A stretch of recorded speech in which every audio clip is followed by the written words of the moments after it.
মার্কিন যুক্তরাষ্ট্র ইসরায়েলের 5টা গোলাম বাশার আল আসাদ এবং তার বাবা হাফিজ আল আসাদ দখল করে রেখেছিল। আল্লাহ তাআলা বলেছেন, যতই জুলুম অত্যাচার করো না কেন, কোন জালিম ক্ষমতার মসনদে টিকে থাকতে পারবে না।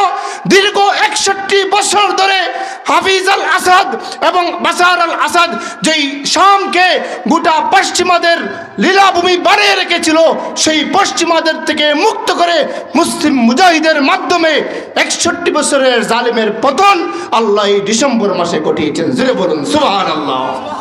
এই শাম আমাদের, এই ফিলিস্তিন আমাদের, এই জর্দান আমাদের, এই লেবানন আমাদের, এই পুণ্যভূমি আমাদের। এই পুণ্যভূমির যদি ভবিষ্যতে কোনো পশ্চিমা শক্তি, ইসরায়েলীয় শক্তি, কোন নাস্তিক মুরতাদ বেদিন কাফির চোখ তুলে তাকায়, সেই চোখ উঠিয়ে ফেলা হবে।